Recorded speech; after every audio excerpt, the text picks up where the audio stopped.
I'm 79 years old, and I can tell you right now, most of what I worried about when I was 25 turned out to be absolutely nothing. I mean that. Just vanished into thin air like it was never there in the first place.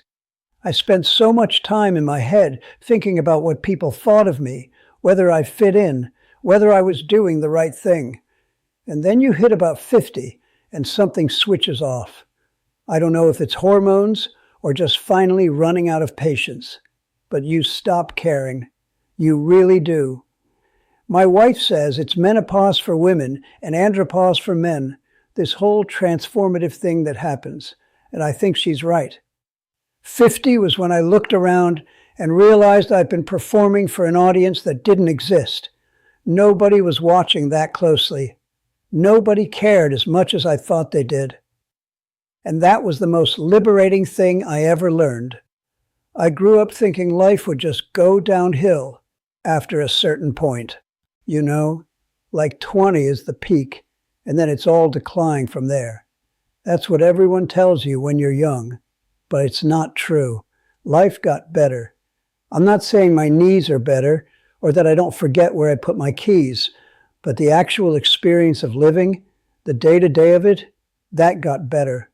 I'll tell you what I regret, and you can laugh if you want, but I regret not getting laid 1,000 more times. I'm serious. I was too worried about what people would think, too caught up in being responsible, and now I look back and think, man, those were great experiences. There are no bad ones. I only wish I had more. My wife doesn't need to hear that, and she's not on YouTube anyway, so I'm safe. But it's true. Youth is wasted on the young, and I wasted a lot of mine thinking about the future instead of being in the moment. I used to skip nice dinners with my kids because I thought I needed to save money. I'd think about retirement, about having enough, about what if this or what if that. And now I'm retired, and I realize none of that mattered as much as I thought. We have enough. We always had enough.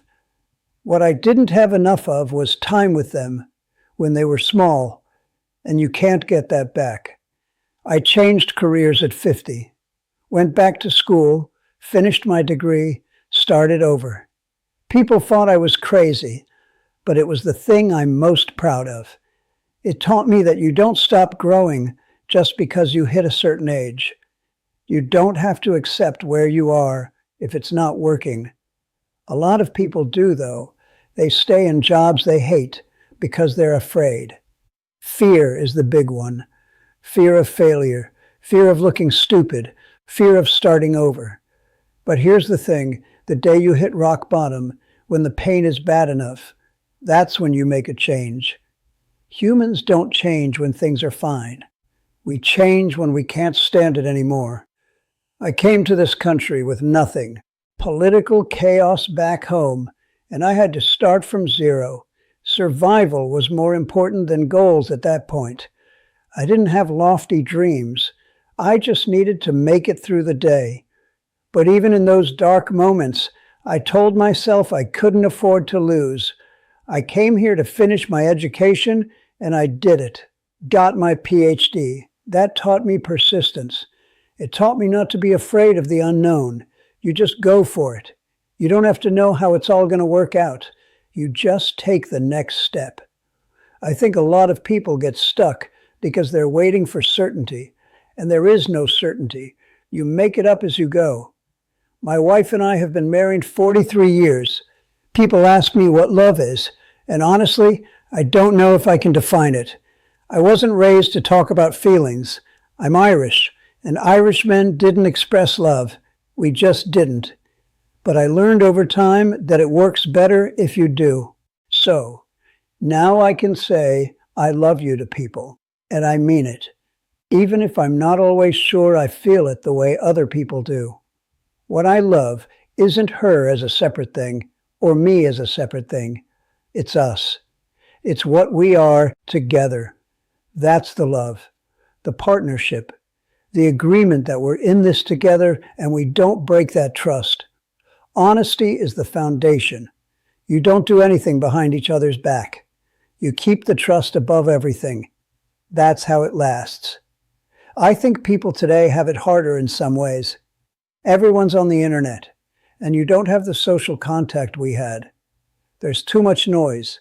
Everyone's looking at screens, looking for the next thing to make them feel good. And they're not sitting with themselves. They're not quiet. And I think that's why people are lonely, even though they're more connected than ever. You can't find someone to love if you're not quiet enough to know yourself first.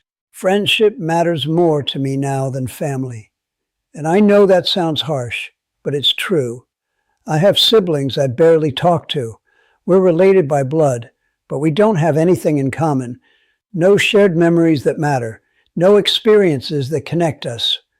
But I have 3 or 4 real friends, and those people know me. They've walked through life with me. That's worth more than some preset idea of family. Not everyone's family is good. Not everyone's blood relatives care, so you build your own.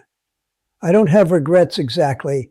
I have things I wish I'd handled differently, but I don't regret them because they brought me here. Every mistake, every bad choice, every moment I thought I screwed up, it all led to who I am now. And I like who I am. I really do. At 79, I can say that. I'm not trying to be anyone else anymore. I'm just me, and that's enough. Retirement is strange. You spend your whole life thinking about it, and then you get there and you think, now what? But honestly, I love it. Every day I wake up and I can do what I want. Walk on the beach, spend time with my wife, see my kids and grandkids. I don't have to prove anything to anyone anymore. I'm not climbing a ladder. I'm not trying to get somewhere. I'm already here. If I could go back and tell my 25-year-old self something, I'd say, don't worry so much. Most of the things you're panicking about right now will disappear. Find out before you freak out. That's good advice. And be courageous. Don't be afraid of the unknown. Don't waste your time on things that don't matter, like trying to impress people or chasing status or thinking money is the answer. Money helps, sure, but it's not the answer. The answer is time. Time with people you love. Time doing things that matter to you. Time being present. I think people are too hard on themselves, and that makes them hard on others. If you're sitting there, beating yourself up for every mistake, you're going to lash out at everyone around you. But if you can be kind to yourself, if you can say, I'm human, I'm going to mess up, and that's okay, then you'll be kinder to the world. Your cup has to be full before you can pour into someone else's. I don't have all the answers. I never did. But I know this, you don't have to have it all figured out. You don't have to be perfect. You just have to keep going. And maybe, if you're lucky, you'll get to 79 and look back and think, yeah, I did all right. I made it. And it wasn't what I thought it would be, but it was enough. That's really all you can ask for, isn't it?